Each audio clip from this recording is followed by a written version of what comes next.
Selamat pagi pemirsa, Menteri Desa dan Pembangunan Daerah Tertinggal Yandri Susanto menggunakan posisinya sebagai menteri untuk urusan pribadi dengan menandatangani sebuah surat undangan berkop kementerian untuk mengundang kepala desa, ketua RT hingga kader posyandu di wilayah Kramat Watu, Serang, Banten untuk hadir dalam peringatan haul kedua ibundanya, perayaan Hari Santri sekaligus tasyakuran sebagai pejabat negara.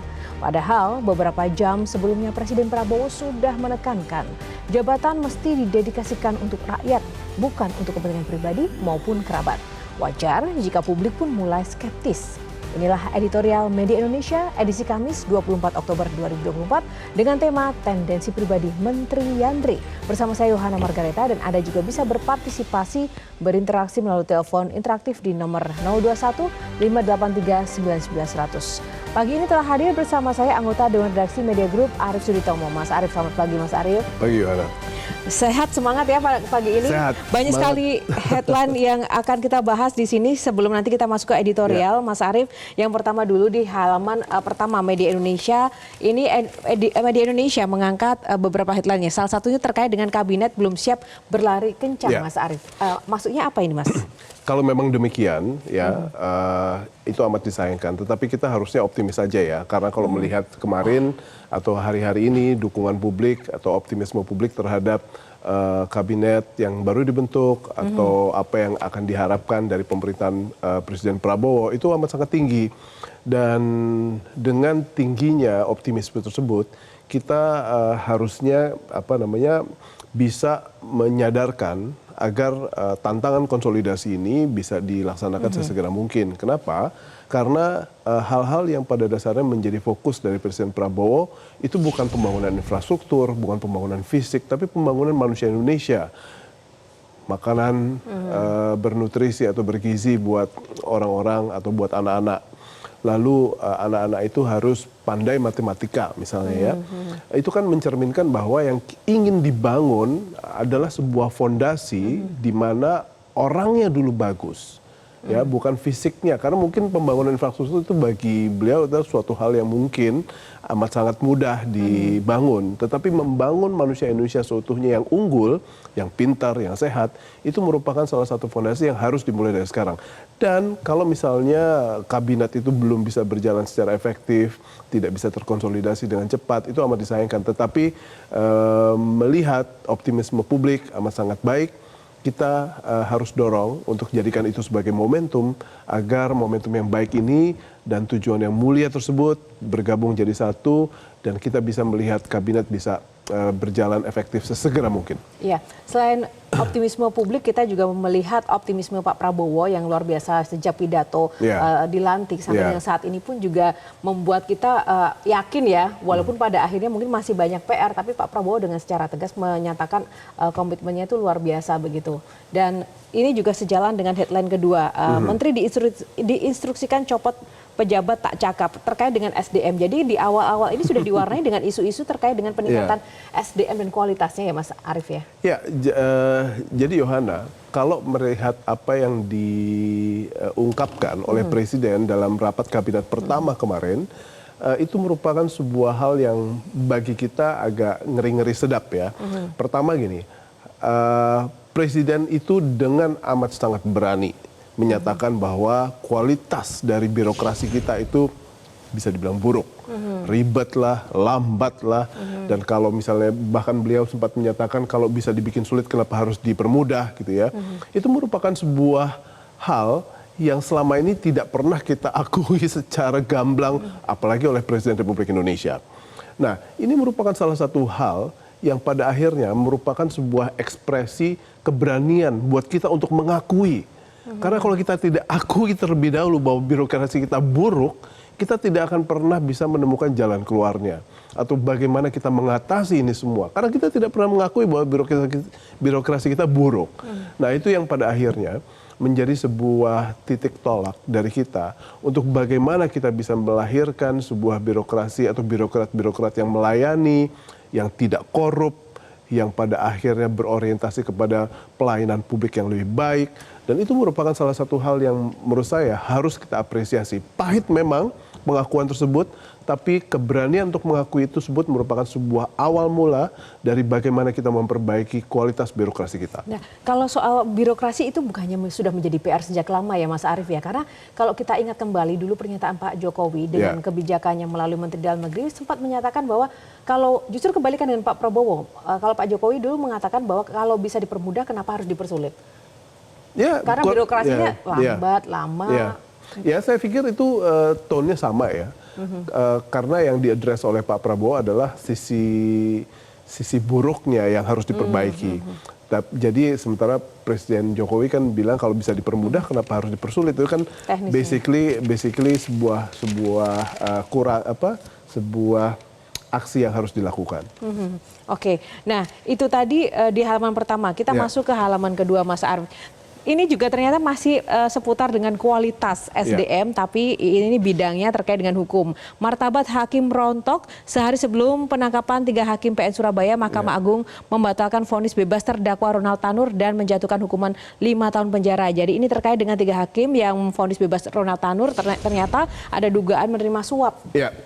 Dan itu terjadi kemarin ya, berhasil dibuktikan oleh pihak kejaksaan. Jadi kalau kita sekarang menyebut dengan lantang nama-nama seperti Erin Tuah Damanik, Mengapul, Heru Hanindyo, dan sekarang ada pengacaranya Lisa Rahmat gitu ya.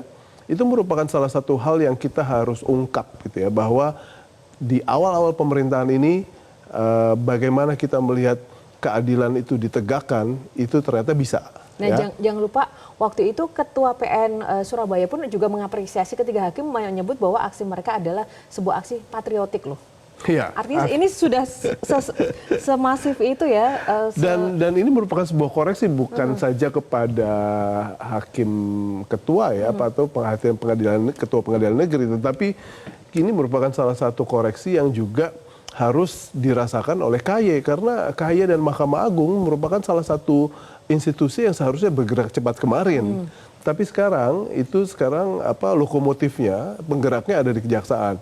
Memang ini merupakan sebuah aksi yang kurang lebih terlambat, tapi saya pikir lebih baik terlambat daripada tidak sama sekali.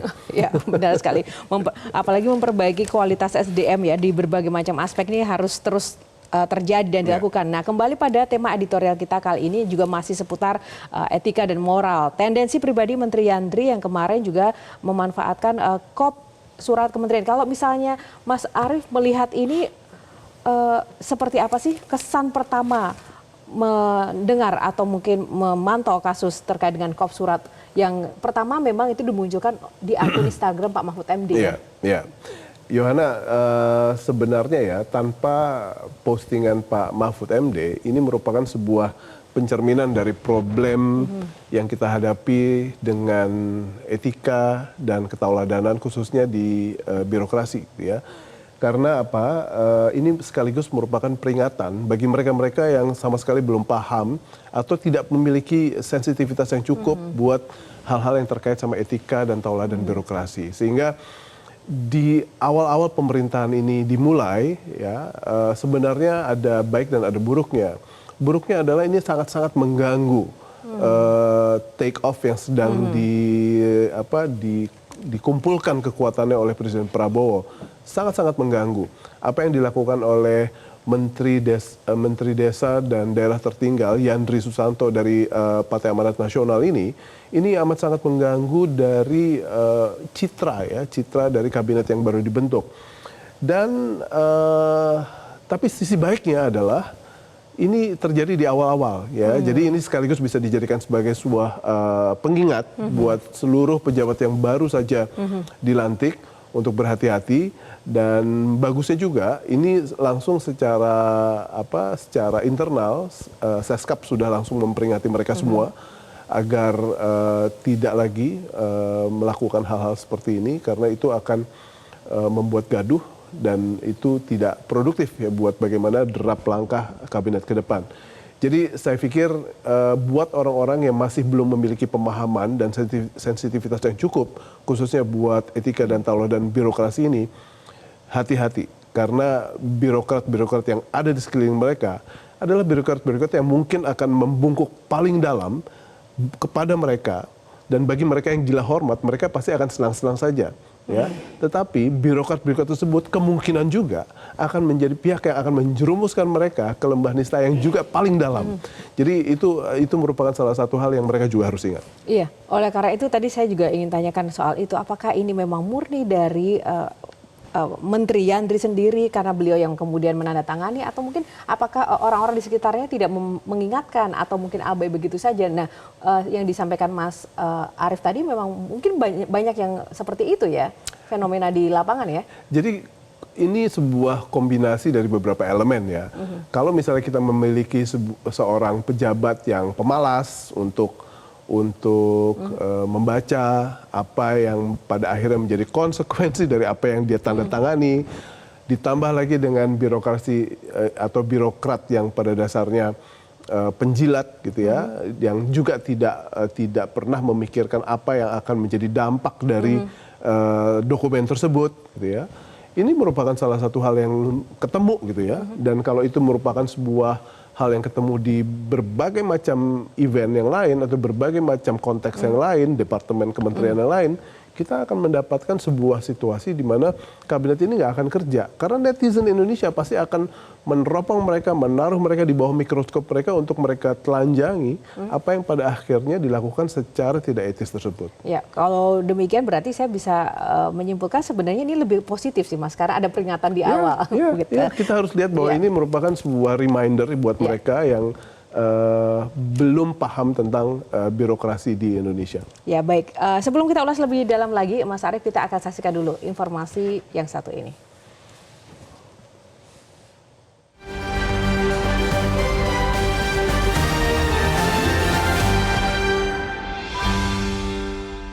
Tendensi pribadi Menteri Yandri.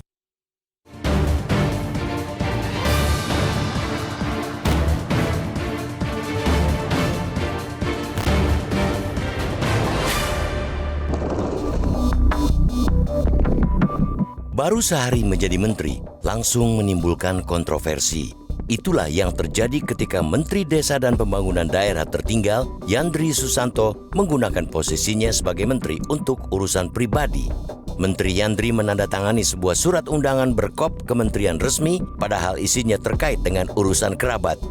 Lewat surat berkop Kementerian Desa dan Pembangunan Daerah Tertinggal nomor 19/UMM.02.03/10 Yandri mengundang kepala desa, ketua RT hingga kader posyandu di wilayah Kramat Watu, Serang, Banten untuk hadir dalam peringatan haul kedua ibundanya, perayaan Hari Santri sekaligus tasyakuran. Surat tersebut ditandatangani Yandri pada Senin 21 Oktober atau bertepatan dengan hari dia dilantik sebagai menteri oleh Presiden Prabowo Subianto. Acara haul peringatan hari kewafatan dilaksanakan pada Selasa 22 Oktober di Pondok Pesantren Bayi Hadi Sholeh Ma'mun. Di hari pertamanya sebagai pejabat negara, Yandri memang langsung bekerja, tapi untuk hajatan pribadinya. Padahal beberapa jam sebelumnya, Presiden Prabowo sudah menekankan bahwa jabatan mesti didedikasikan untuk rakyat, bukan untuk kepentingan pribadi maupun kerabat. Jabatan publik sudah seharusnya dijalankan untuk melayani rakyat, bukan meladeni urusan pribadi.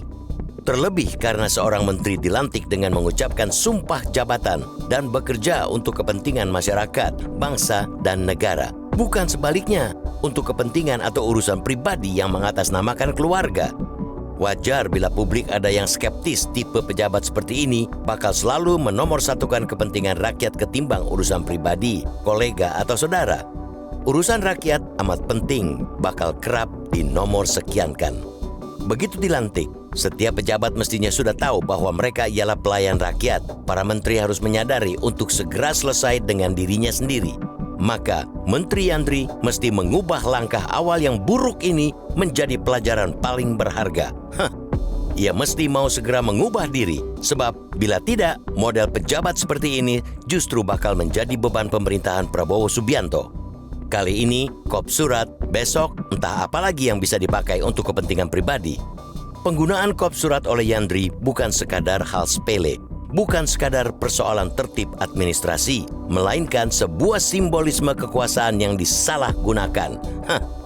Belum lagi tendensi untuk kepentingan politik yang bisa saja terjadi karena istri Yandi tengah berkontestasi dalam pemilihan kepala daerah Kabupaten Serang 2024. Meski membantah dan menunjukkan tidak adanya maksud politik di balik acara haul itu, tapi publik wajar curiga karena sejumlah elemen masyarakat yang diundang amat lekat dengan urusan pilkada.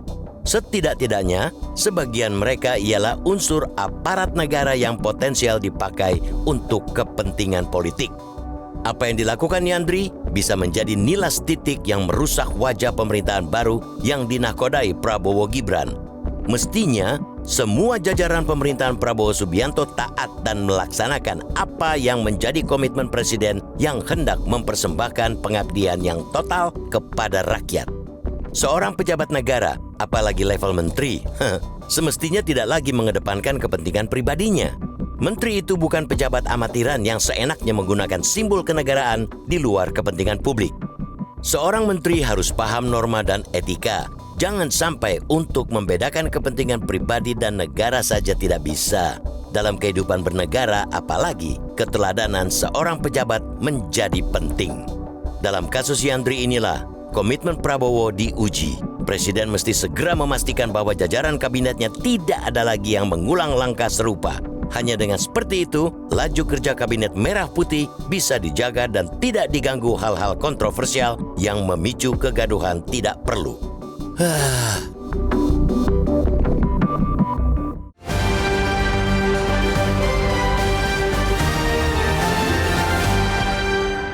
Ya, pemirsa, itu tadi adalah topik editorial pada pagi ini, tendensi pribadi Menteri Yandri, dan kita akan ulas lebih dalam lagi bersama Mas Arief Suditomo. Namun kita jeda dulu, sesaat lagi kami akan kembali.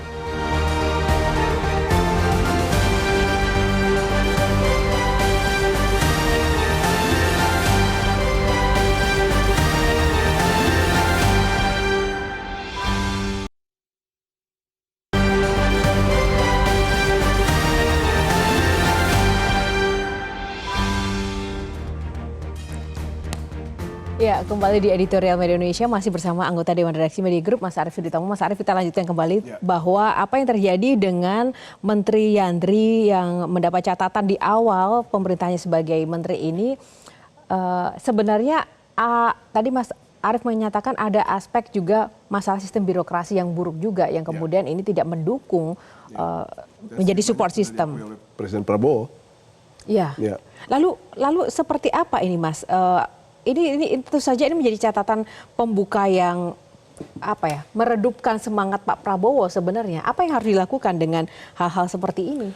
Ya, saya tidak akan pergi ke titik yang sejauh itu ya, Yohana, bahwa kalau kita lihat dukungan publik di awal-awal ini sangat besar dan sampai hari ini pun pasti masih besar. Dan apabila kita menjadikan kasus Menteri Desa dan Daerah Tertinggal Yandri Susanto ini sebagai sebuah reminder, saya pikir dukungan publik masih akan sangat besar. Namun salah satu hal yang memang harus diwaspadai adalah di kabinet ini kan banyak sekali orang-orang yang belum pernah terpapar dengan bagaimana mereka harus memperlakukan birokrat, bagaimana mereka harus mengendalikan birokrasi itu agar tetap bisa efektif, efisien dan loyal. Dan ini merupakan salah satu hal yang baru buat beberapa orang. Misalnya Menteri Pariwisata itu bukan orang yang lama berenang di kolam birokrat, gitu ya. Sehingga orang-orang seperti ini adalah orang-orang yang harus hati-hati. Ya, ini merupakan salah satu hal yang harus dipahami. Kenapa? Karena para birokrat itu kan memiliki semacam pemahaman ya. Menteri itu datang dan pergi, tapi mereka akan tetap di situ. Dan ini merupakan salah satu hal yang tidak seberapa dipahami oleh pejabat tinggi atau menteri yang datang. Nah, pertanyaannya adalah kalau menurut Mas Arief, syarat utama apa yang harus dimiliki oleh seorang birokrat, apalagi spesifik menduduki posisi menteri seperti ini? Ya, birokrat itu adalah abdi negara kan. Waktu ada pejabat politik datang, mereka harus didukung dan lebih-lebih lagi mereka harus loyal. Karena apa? Karena kalau mereka tidak mendukung dan mereka tidak loyal dengan atasan barunya, apa yang terjadi apabila si atasan barunya adalah orang baru datang dari swasta yang values-nya sangat-sangat berbeda dengan birokrat tersebut.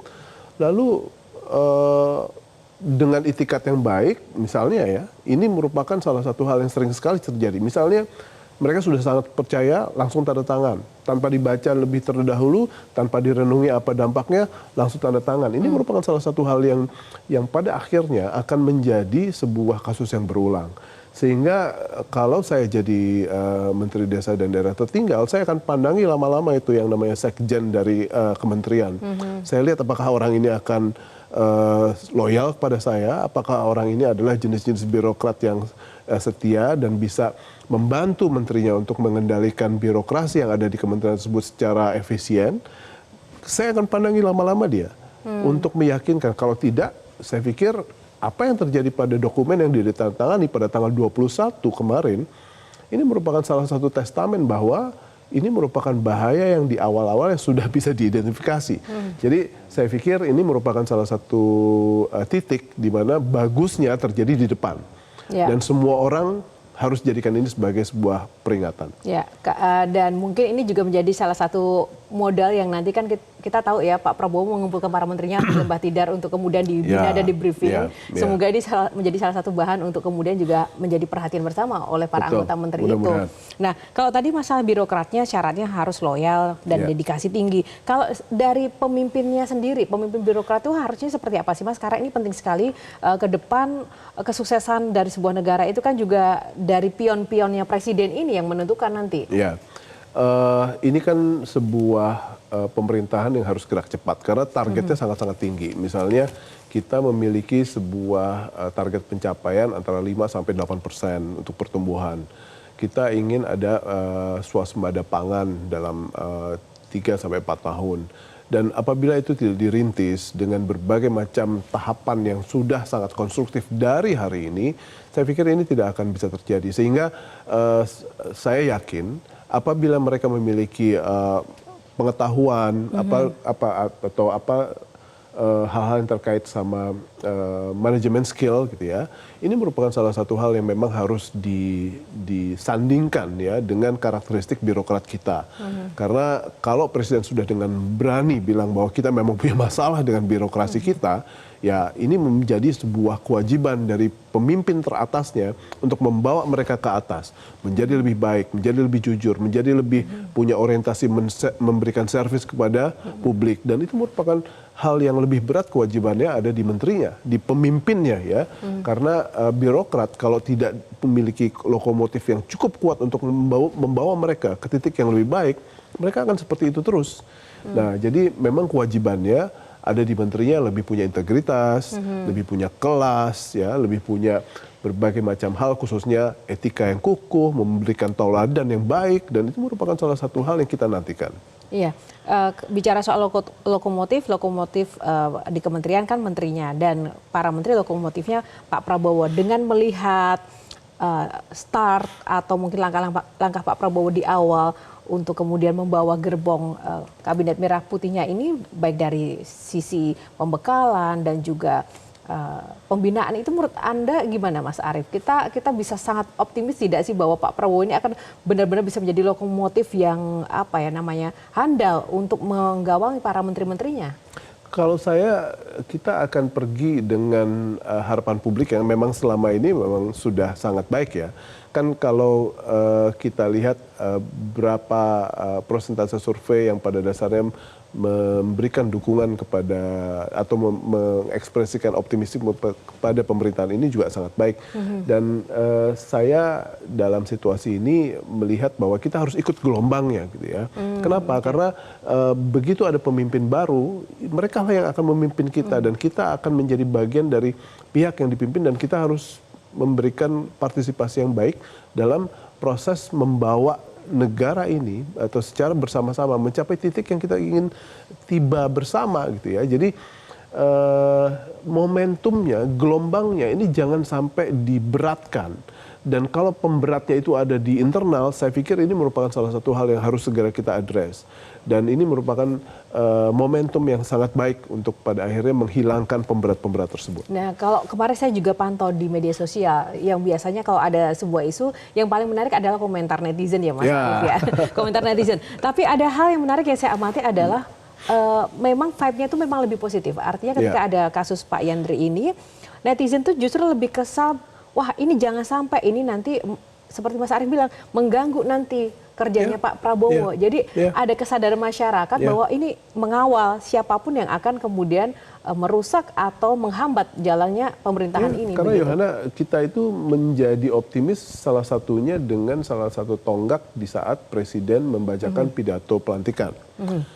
Banyak sekali hal yang pada akhirnya itu diawali dengan sebuah keberanian untuk mengakui bahwa kita punya problem inilah, problem A, problem B, problem C, dan ini merupakan salah satu hal yang bagi kita itu bukan saja sebagai sebuah titik awal untuk mulai memperbaiki, tetapi ya ini merupakan sebuah keberanian bahwa ada beberapa hal yang tadinya mungkin itu kita taruh di bawah karpet gitu ya, kita sembunyikan untuk tidak kita address, tapi sekarang kita dengan sangat berani kita address, kita perbaiki, dan kita jadikan itu sebagai sebuah momentum untuk menjadikan Indonesia lebih baik. Dan disampaikan langsung oleh Pak Prabowo, apakah mungkin background militer itu juga berpengaruh ya Mas untuk kemudian kesatria mengakui kesalahan, kekurangan begitu sebagai pemimpin gitu? Saya pikir itu merupakan bagian dari karakter ya. Jadi kalau tidak militer itu kan lebih kepada cara, tapi ini kan bagian dari karakter kalau saya lihat. Oke, nah kemudian kita juga menunggu nanti seperti apa sih hasil dari pembinaan di Lembah Tidar ya Pak Prabowo dengan para menterinya. Tapi kalau Mas Arief sendiri punya ekspektasi apa sih dari pembekalan yang ini juga baru kali ini terjadi sepanjang sejarah ya, pembentukan kabinet dan menteri sebelum bekerja ada pembekalan, kemudian di Akmil pula begitu. Ekspektasi Mas Arief melihat ini apa? Saya hanya ingin mengekspresikan satu hal. Kalau selama ini kabinet ini dianggap obes gitu ya, besar gitu ya, tidak agile, pembekalan ini harusnya membuktikan bahwa mereka bisa melakukan konsolidasi secara cepat dan mereka sudah bisa saling mengenal, tidak ada silo-silo yang pada akhirnya akan membentuk kerajaan-kerajaan kecil yang tidak bisa membuat dinamika dan progresnya menjadi lebih cepat. Mereka bisa kompak ya, mengenal secara pribadi satu sama lain, karena ini kan banyak sekali ya orang yang lebih dari 100 ya. Dan dengan banyak ini waktu yang dibutuhkan untuk saling mengenal, untuk saling memahami jadi lebih panjang. Jadi dengan momen-momen di Bukit Tidar ini, saya pikir ini seharusnya bisa mempercepat proses konsolidasi. Iya, karena saya membayangkan nanti apa ya aktivitasnya, apakah juga akan militeris atau seperti apa. Tapi ternyata mungkin ya saya suka dengan inovasi yang dilakukan oleh Pak Prabowo ya, tidak hanya mengenal satu sama lain, tapi Pak Prabowo lebih mengenal juga anak buahnya, itu menjadi hal yang penting ya, agar tidak kebobolan seperti ini lagi Mas ya, begitu. Nah, terus kemudian Mas kalau dari sisi birokrasinya, bagaimana kemudian Mas Arief juga melihat perbaikan birokrasi yang tadi dibilang masih buruk, tapi perjalanan perbaikan birokrasi sampai dengan saat ini menurut Mas Arief gimana? Nilainya masih nilai merah atau hijau, kuning? Masih merah. Masih merah. Tetapi di saat masih separah itu, Mas. Iya. Seberapa jauh kita ya mendapati kesan yang sangat baik apabila kita pergi ke tempat-tempat yang seharusnya kita dilayani dengan baik gitu ya. Itu kan nilainya belum 1 sampai 10? Ya, masih belum 10 lah ya, belum 9 lah ya. Kita kan berharap mereka adalah abdi negara, mereka adalah pelayan masyarakat. Hal-hal yang pada dasarnya kita harapkan kan belum tiba di sana. Tetapi di saat kita sudah mengakui bahwa mereka itu belum memiliki nilai yang biru, ya kita jadikan itu biru. Ya, selama ini kan kita merasa bahwa itu biru, tapi sebenarnya merah gitu ya. Dan itu yang pada akhirnya kita ingin rubah. Ya, lalu apa kata para pemirsa dan juga mungkin netizen yang menyaksikan editorial pada kali ini? Kita akan nanti tersambung melalui telepon. Seusai jeda, pemirsa tetaplah bersama editorial Media Indonesia.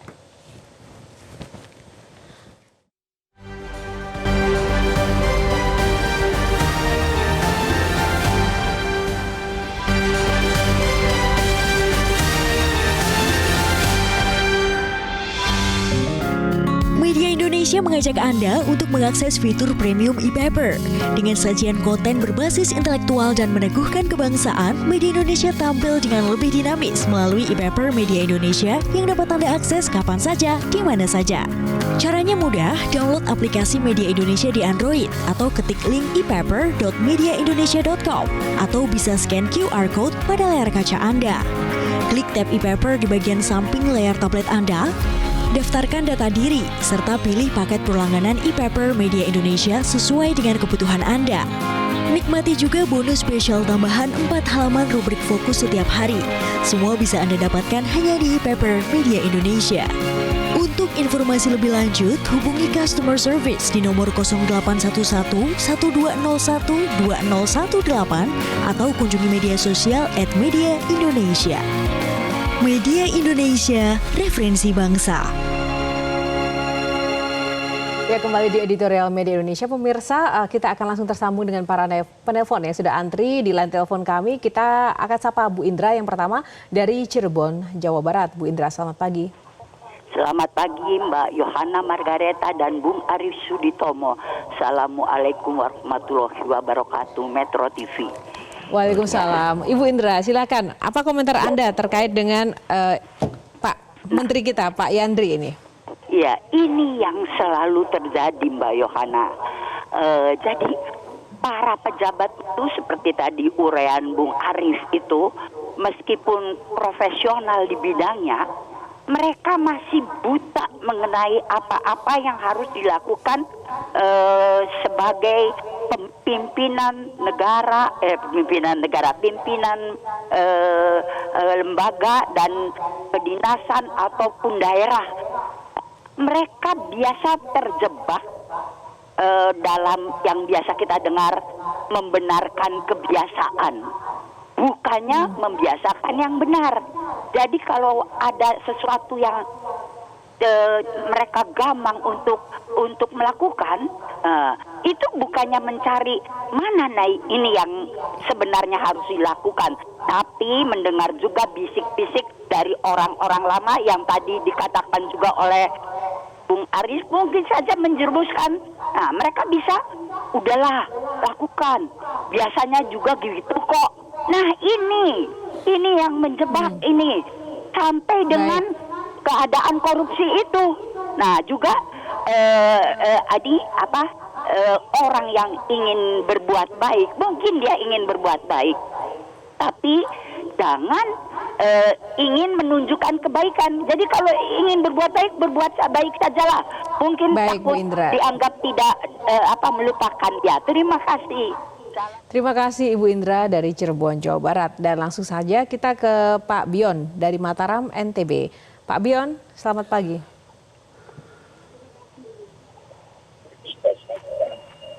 Pak Bion. Selamat pagi Mbak Margareta, Bang Aris, selamat pagi. Baik. Ya, silakan Pak Bion. Singkat, padat dan jelas ya Pak. Bang Aris, kalau saya lebih setuju kabinet ini dinamakan Garuda Nusantara. Ketika kita mencerminkan persoalan perwakilan daerah, ini tidak lebih, kabinet ini adalah kabinet koalisi partai yang dibangun oleh Prabowo dalam rangka mendukung daripada dia menjadi presiden. Itu satu.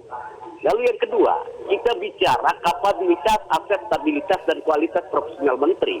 Saya melihat rekan-rekan saya ini termasuk orang PAN, termasuk PSI, ini anak-anak baru yang belum punya pengalaman pengalaman di bidang kementerian. Bicara tentang pertanian, intensifikasi Pak Harto jauh sudah. Tahun 88 saya ingat masih SMP kelas 3 tahun 87 85. Jadi ketika kita bicara bagaimana swasembada pangan, ini merujuk kepada bagaimana bicara Pak Harto dalam rangka Indonesia keluar dari krisis pangan dunia. Itu yang kedua. Lalu yang ketiga, sekarang kita bicara hukum tata negara, Mbak Margareta, Bang Arif. Saya tahu orang PAN ini pengalaman mereka di dunia politik, bukan sebagai seorang pemimpin kabinet. Masa soal-soal administrasi mereka tidak tahu tentang eksistensinya sebagai seorang menteri. Ini konyol. Saya bilang konyol ini. Saya pernah dikatakan di sini, saya mati bela Prabowo 2014, saya demo di Patung Kuda, Pak Margareta. Saya tidak pernah menuntut jadi menterinya Prabowo. Jadi ini konyol ini ke kabinet yang dibangun sekarang ini. Terima kasih. Baik, terima kasih Pak Bion dari Mataram. Dan kita ke Pak Max dari Manokwari, Papua Barat. Pak Max, selamat pagi. Halo, selamat pagi. Ya, silakan Pak Max. Singkat saja Pak Max. Ya, selamat pagi Yohana. Ya. Bung Arif, selamat pagi. Pagi, Pak. Ya, yang pertama saya mau bilang, ini kesalahan partai atau kesalahan yang memilih. Artinya, ketika dari kalangan profesional sudah masuk dalam lingkungan birokrasi atau masuk dalam lingkungan birokrasi, apakah dia mengerti tentang tata naskah dinas?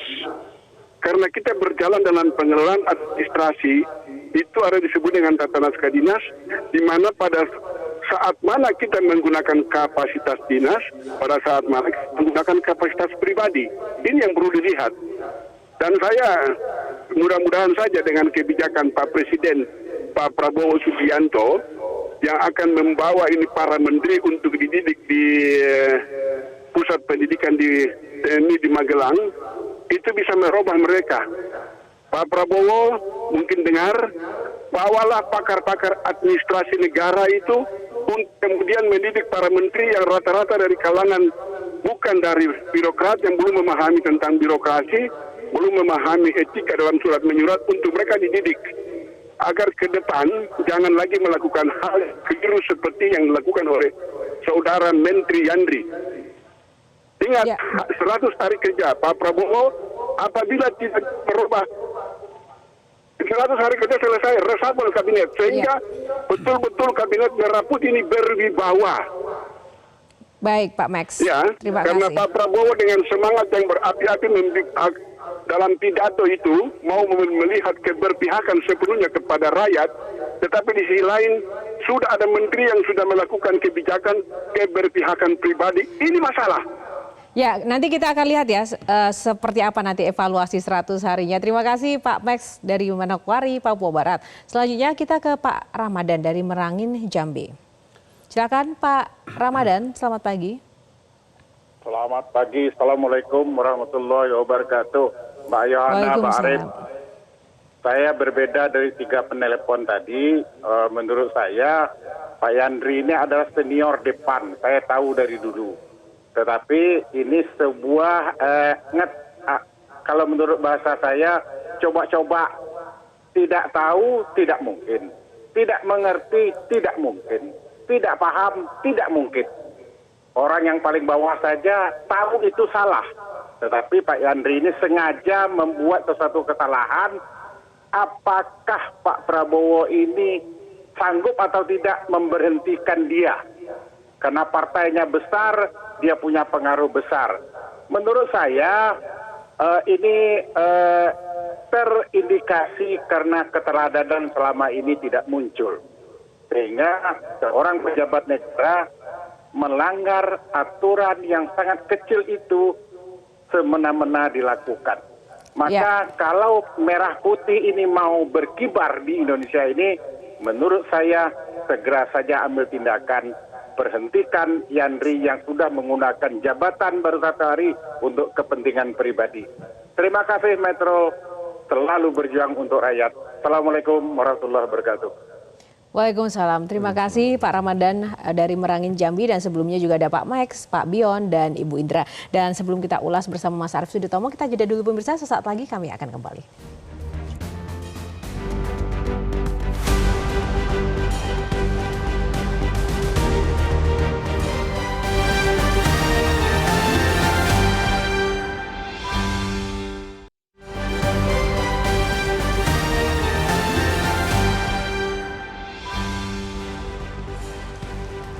Ya, kembali di Editorial Media Indonesia. Langsung saja Mas Arief, bagaimana tadi kesannya melihat dan juga mendengar langsung para penelpon berekspresi? Sangat paralel dengan apa yang menjadi pemahaman kita tentang optimisme publik ya untuk menyambut datangnya pemerintahan baru. Jadi saya pikir salah satu hal yang sangat menggarisbawahi adalah yang penelpon terakhir yang sempat menyentuh isu tentang pemecatan Yandri Pak gitu Ramadan ya. ya. Artinya apa? Mereka tuh sangat sayang dengan momentum. Mereka sangat sayang dengan optimisme publik dan mereka sangat berharap dengan pemerintahan baru ini untuk bisa membawa kita bersama ke titik yang lebih baik gitu ya. Dan jangan sampai ini Yandri Susanto yang pada dasarnya telah melakukan sebuah kesalahan ini mengganggu langkah-langkah berikutnya. Nah, jadi tone-nya saya pikir ini merupakan salah satu tone yang masih sangat penuh dengan optimisme, sehingga kita tidak boleh merusak ini semua dengan pelanggaran-pelanggaran yang akan terjadi berikutnya. Jadi memang ini harus masyarakat berakhir di sini. Ya, masyarakat memang penasaran, Mas. Lagi-lagi ya, saya memantau dari netizen begitu ya. Penasaran apa yang akan dilakukan Pak Prabowo? Sebenarnya menunggu itu sih. Atau mungkin penasaran dengan tegurannya seperti apa, tapi dengan adanya Seskap udah mengingatkan, sebenarnya itu udah sikap presiden ya. Betul. Seperti ya, itu pasti itu kan merupakan instruksi presiden yang saya pahami, sehingga apakah dia ditegur keras atau ditegur secara lebih strategis gitu ya, ini merupakan satu hal yang saya pikir sudah diadres permasalahannya, sehingga kalau kita gunakan ini sebagai sebuah pengingat ya, saya pikir ini adalah pengingat yang harus tertancap di benak mereka, bahwa pengingat itu tidak akan hanya datang dari presiden atau Seskap gitu. Pengingat itu datang dari seluruh rakyat Indonesia lewat komunikasi digital yang selama ini kita miliki. Iya, dan kita tidak bisa mengabaikan ya bahwa optimisme yang muncul ini kan juga dibangun oleh Pak Prabowo sendiri yang dengan bahasa yang lebih membumi, dengan ketegasan yang luar biasa. Itu seolah-olah bisa mewakili keresahan masyarakat terhadap sesuatu yang mungkin tidak bisa diungkapkan, dan sekarang diwakili oleh presidennya sendiri. Jadi memang itu yang terbangun sebenarnya. Dan ini ya Yohana, waktu kemarin Presiden mengamanatkan tentang memberi wewenang kepada para menteri untuk bisa memecat gitu ya. Ini kan sebagai suatu hal yang saya pikir ini sebuah breakthrough gitu ya. Karena kenapa? Karena kan kita tahu memecat PNS itu nggak mudah. Bahkan susah. Bahkan bisa dibilang mustahil gitu ya. Kenapa begitu, Mas Dan Arief? Presiden ya karena peraturannya seperti itu. Birokrasinya lagi-lagi dan ya. Presiden bilang suruh di rumah saja gitu ya. Itu menurut saya itu merupakan sebuah ekspresi yang sangat-sangat keras dan sangat-sangat kuat. Sehingga mereka yang tidak bisa berjalan dengan derap yang sama, ya betul di rumah saja ya. Dan itu memang harus dibuktikan oleh para pemimpin kementerian yang selama ini kita tunggu kiprahnya, ketegasannya, keberanian dan kecerdasannya. Kita lihat apakah dalam 100 hari ini mereka berhasil mengidentifikasi siapa-siapa saja yang pada akhirnya menghambat dan pada akhirnya dirumahkan saja gitu ya. Itu merupakan salah satu hal yang mungkin kita akan lihat. Sekjen kementerian mana, dirjen kementerian mana, berapa jumlahnya akan dirumahkan. Itu merupakan salah satu hal yang mungkin kita tunggu dalam waktu 100 hari ke depan. Dan sekali lagi mungkin juga harus terus diingatkan ya bahwa jangan sampai juga hal-hal yang remeh-temeh kecil ini mengganggu, karena PR kita itu sebenarnya besar sekali loh, pemerintahan Pak Prabowo. Ekonomi, hutang dan segala macam. Ini dengan hal kayak gini memang tadi positif juga di awal bisa diketahui, tapi ya negatifnya Mas Arief ini jangan sampai kemudian membuat ragu memang. Ya, kan karena PR-nya besar, betul, masalah negaranya. Garis bawahnya seperti hal yang Yohana bilang tadi, jangan sampai. Ya kan, ini berarti kan kita masih punya optimisme untuk bisa kita pelihara agar berbagai macam target-target besar yang kita miliki itu bisa dicapai.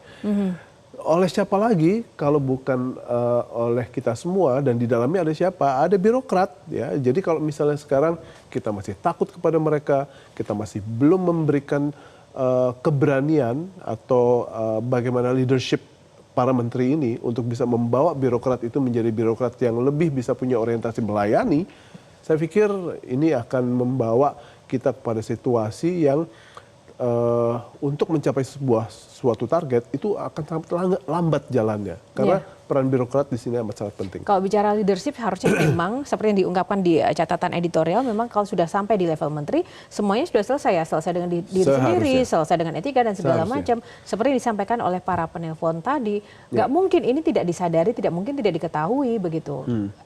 Karena atau ini juga akhirnya kan mengacu ini atau yang milih ini yang tidak tepat kan pada akhirnya akan saling menuding begitu, Mas Arief.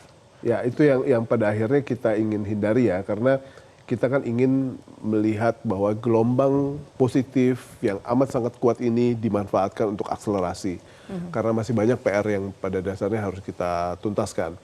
Dan dalam situasi di mana kita masih menghadapi birokrat kita dengan kualitas yang apa adanya seperti saat ini, memang kewajiban dan beban terberat adalah pada pemimpinnya. Dalam hal ini menteri-menteri atau wakil menteri yang baru saja ditunjuk. Nah, kalau mereka tidak bisa menunjukkan bahwa mereka memiliki keberanian, mereka memiliki ilmu yang cukup, mereka memiliki ketegasan, mereka memiliki visi yang pada akhirnya bisa membawa kementerian tersebut pada titik yang lebih baik. Kalau itu tidak ditunjukkan, saya pikir ini merupakan salah satu hal yang cukup berbahaya. Tapi untungnya kita masih punya sebuah tahapan misalnya 100 hari. Dan Presiden Prabowo kan memiliki low hanging fruits ya, yang pada dasarnya harus bisa diraih di 100 hari pertama, dan itu merupakan salah satu hal yang mungkin kita tunggu, yang bisa kita tunggu bersama-sama untuk kita lihat apakah dalam 100 hari ke depan kita benar-benar akan bisa menunjukkan bahwa target-target yang seharusnya bisa dicapai itu harus tercapai, dan kalaupun tercapai itu akan mendapatkan kredit. Tetapi buat mereka yang tidak berhasil menggapai low hanging fruit tersebut, itu harusnya bisa mendapatkan berbagai macam hal yang sifatnya sanksi. Dan publik menanti hal tersebut. Oke, satu lagi sedikit saja Mas Arief. Setiap kabinet atau periode pasti ada tantangan zamannya sendiri. Selain masalah PR negara, apa tantangan terbesar di era digital dan di era Gen Z ini yang harus dihadapi oleh kabinet merah putih dengan segala macam karakter dan juga kemampuan leadership mereka? Tantangannya seperti apa agar mereka pun juga bisa kemudian lebur untuk mengejar ketertinggalan di era sekarang? Teknologi komunikasi itu seperti pisau bermata dua ya. Apabila kita ingin memanfaatkan dengan baik, kita akan mendapatkan hasil yang lebih baik dan lebih cepat. Tetapi kalau tidak kita kuasai, kita akan menjadi korban dari teknologi komunikasi digital tersebut.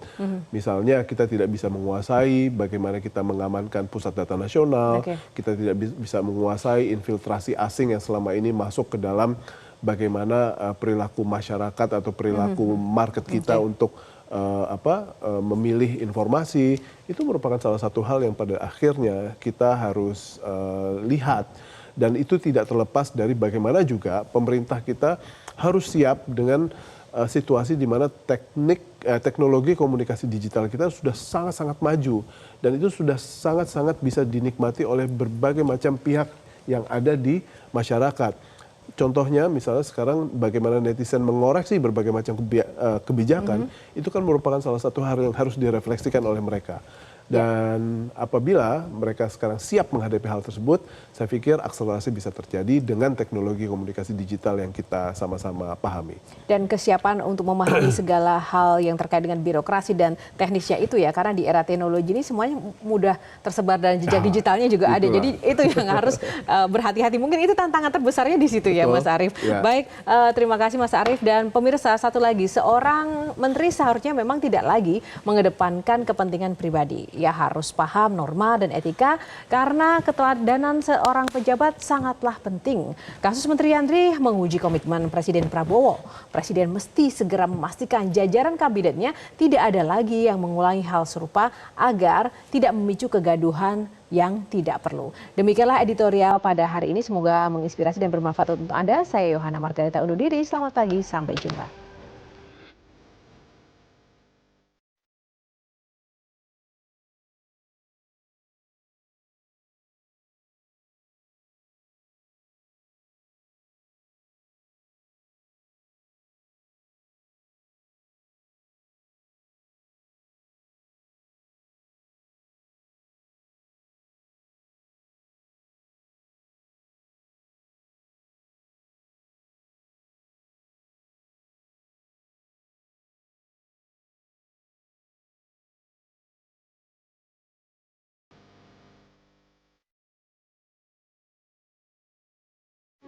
Metro TV. Jelajahi cara baru mendapatkan informasi. Download Metro TV Extend sekarang.